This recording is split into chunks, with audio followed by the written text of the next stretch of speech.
Bismillahirrahmanirrahim. Assalamualaikum warahmatullahi wabarakatuh.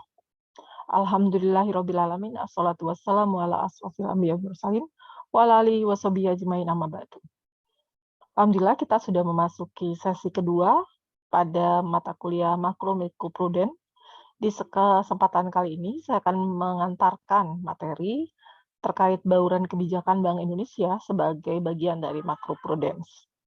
Perkenankan saya membuka PPT atau materinya dalam 30 slide. Mohon sebelum kita bahas bisa dicermati dan dibaca. Kemudian kerangkanya. Oke.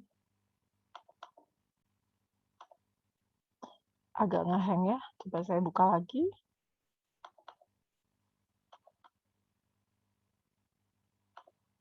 Baik.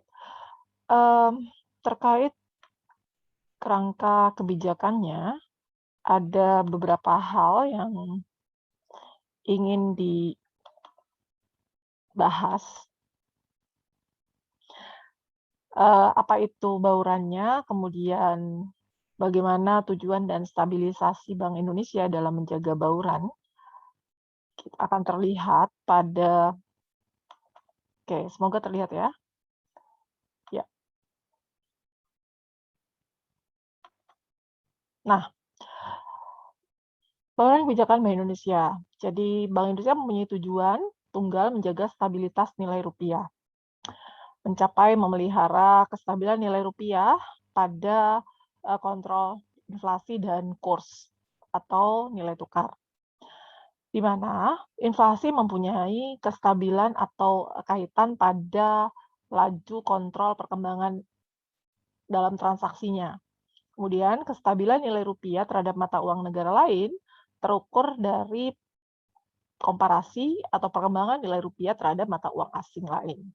Sehingga dari sini kita akan melihat bagaimana keberlanjutan pertumbuhan ekonomi dapat diobservasi. 3 tugas pokok Bank Indonesia.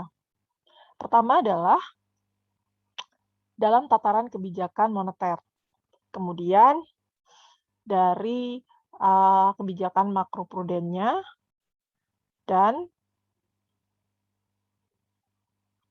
oke, saya lihat dulu ya.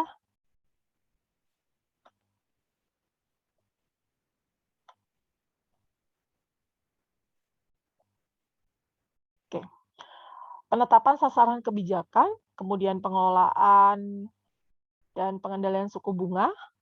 Sementara kebijakan makroprudennya adalah financial stability, financing termasuk pembiayaan pada UMKM, kemudian infrastruktur juga dibiayai. Kemudian fungsi ketiga, tugas pokok ketiga adalah kebijakan sistem pembayaran. Mendorong ekosistem digital, inklusivitas, dan produktivitasnya. Menjaga service level sampai yang tertinggi. Nah, bauran pada kebijakan moneter, kebijakan makroprudennya, sampai kepada sistem stabilitas pembayaran, neraca pembayaran, itu prosesnya seperti yang digambarkan di sini. Oke. Kerangka kerja penargetan inflasi atau Inflation Targeting Framework, Undang-Undang Nomor 23 Tahun 99 menjadi dasar bagi Bank Indonesia untuk menerapkan kerangka kerja Inflation Targeting Work, gitu ya. Nah, kriterianya seperti terlihat, ada kestabilan harga. Jadi diobservasi bagaimana pola ataupun perubahan pada kebijakan harganya, kestabilan harga yang ada pada barang dan jasa. Kemudian pengumuman target inflasi. Ini juga menjadi satu fundamental yang mendalam diperhatikan karena akan dicermati bagaimana perkembangannya, apakah dia over, moderat, atau tidak memenuhi standar. Misalnya terlalu tidak ada inflasi juga tidak menjadi baik, mobilisasi dalam transaksi dan kegiatannya. Kemudian komunikasi intensif dengan publik itu diperlukan agar ada kontrol yang cukup baik. Jadi bisa dilihat di sini menurut Bernard, kemudian Swenson, dan King. Nah, Kemudian di kriteria yang ada dalam 8 kriteria menurut 3 penulis itu kan berbeda-beda konsepnya. Publikasinya, targetnya, penggunaan instrumen, itu juga masing-masing researcher, peneliti menetapkan hal yang berbeda terkait kriteria pada target. Apakah perlu untuk disampaikan? Iya dan tidak, itu tergantung persepsi dan cara pandang dari penelitinya. Nah, kita bahas 4 hal. Perekonomian pada krisis keuangan, kemudian paradigma baru kebijakan moneter, perkembangan ekonomi dan keuangan terkini, bauran kebijakan Bank Indonesia dan nasional. Oke. Tantangan perekonomian pada periode krisis. Jadi bukan hanya pandemik ya, tapi krisis yang disebabkan oleh di luar pandemik gitu. Ini sektor real, kemudian sektor keuangan, ada akselerator untuk bisa menyeimbangkan atau membuat balancing pada sektor keuangan maupun sektor realnya. Stabilitas keuangan, pertumbuhan kredit, harga aset, dan risk default. Gitu. Dinamika lingkungan global ini didorong oleh 4 hal. GDP dunia, kemudian inflasi dunia, kemudian tingkat bunga, dan yang terakhir adalah geografi dan politik. Ini juga menjadi hal yang tidak dapat kita pungkiri, mendorong adanya perubahan pada lingkungan global. Tantangan perekonomian pada saat krisis, kita lihat ya, aliran modal besar dan fluktuatif. Ini menjadi salah satu PR bagi kita di masa pandemik ini. Jadi kalau case di sini baru 2009-2010, tapi kenyataannya memang aliran modal pada global financial crisis ini subprime mortgage ya, itu juga menjadi titik dorong, tolok ukur lah, pada beberapa kegiatan yang muncul dalam kerentanan sistem keuangan. Nah, volatilitas aliran modal itu juga menjadi satu dasar. Jadi, kalau kita bicara mengenai volatilitas pada transaksinya,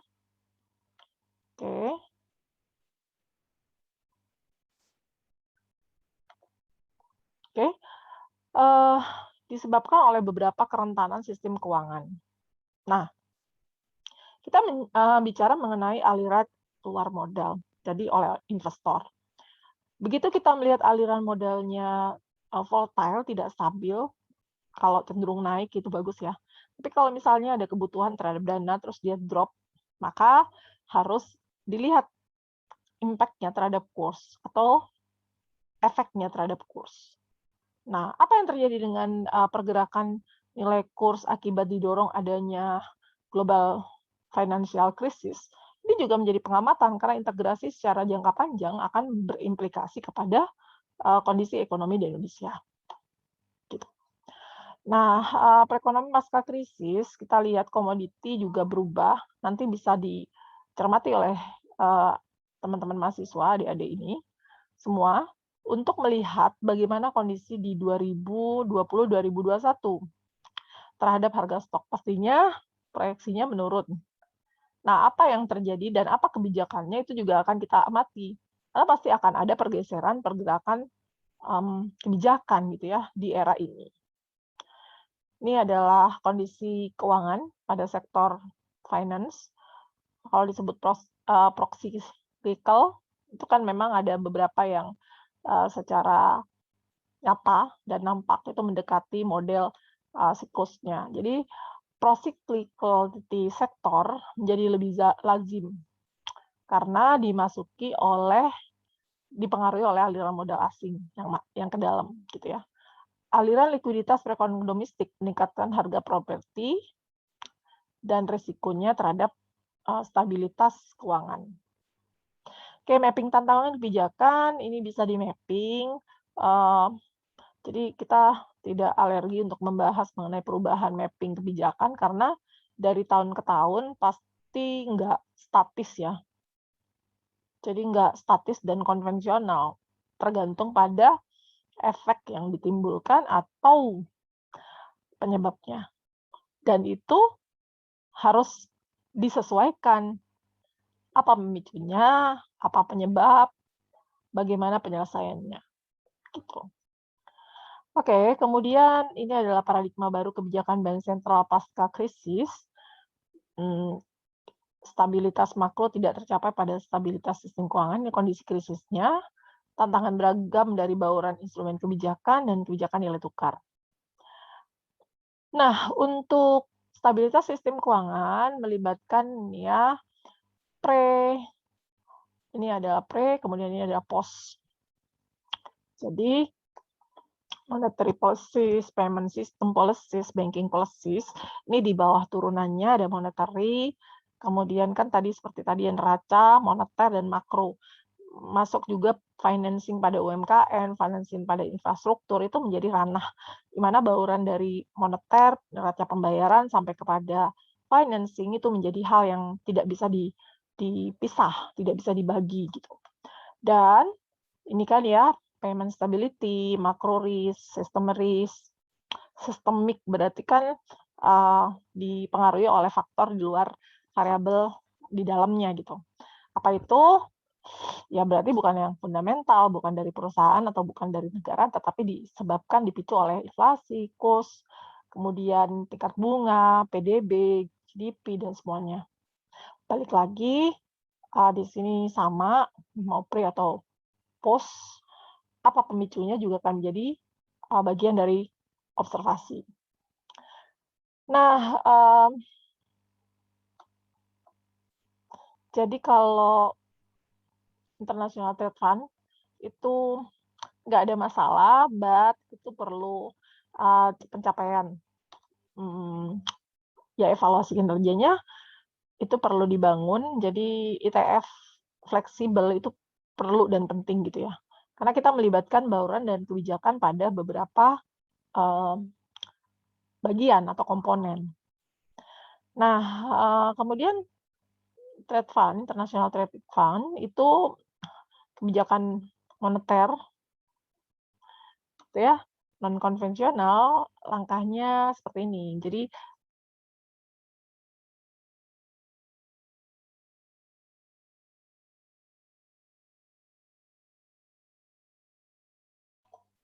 baik, terkait tadi kita sudah sampai kepada materi yang ini ya. Oke. Bagaimana bauran kebijakan dalam 3 hal mengenai prinsip dasar ITF.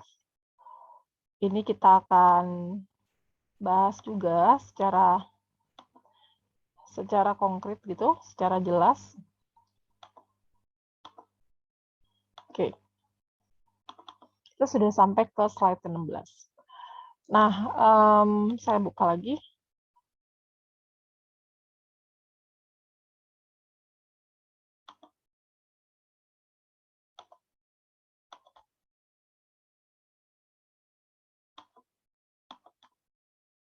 Oke, ini kan ETF-nya ya, memperkuat strategi komunikasi sebagai bagian dari kebijakan, kemudian perluasan ataupun pergerakan yang penting dan diperlukan gitu ya pada kebijakan yang ada.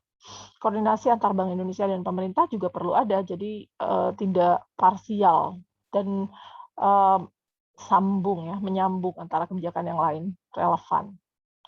Oke, ini yang tadi, jadi baurannya ada integrasi kebijakan moneter, penetapan suku bunga, inflasi, otonomi, kemudian manajemen nilai tukar dalam neraca pembayaran dan manajemen arus modal, itu menjadi langkah praktis dalam International Trade Fund gitu ya.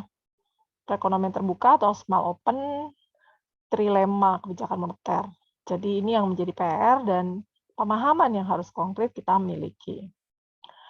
Baik, ini adalah keterkaitan kebijakan moneter dan makroprudence. Di mana keterkaitannya? Mari kita lihat. Oke, kebijakan moneter, pertumbuhan ekonomi, inflasi, dan current account defisit dan nilai tukar. Terus kebijakan makronya adalah kondisi keuangan, ketidakseimbangan keuangan, dan sektoral, perilaku tidak berhati-hati. Resiko keduanya saling berhubungan atau interconnected, tetapi membutuhkan kebijakan yang berbeda mengatasi resiko-resiko yang tadi. Nah, kenapa begitu? Karena ketika kita bicara mengenai yang satunya adalah moneter, berarti tantangannya berbeda. Lalu satunya microprudence berkaitan dengan faktor finance gitu, risiko kegagalan atau ketidakgagalan itu menjadi satu hal yang membutuhkan treatment yang berbeda. Gitu ya.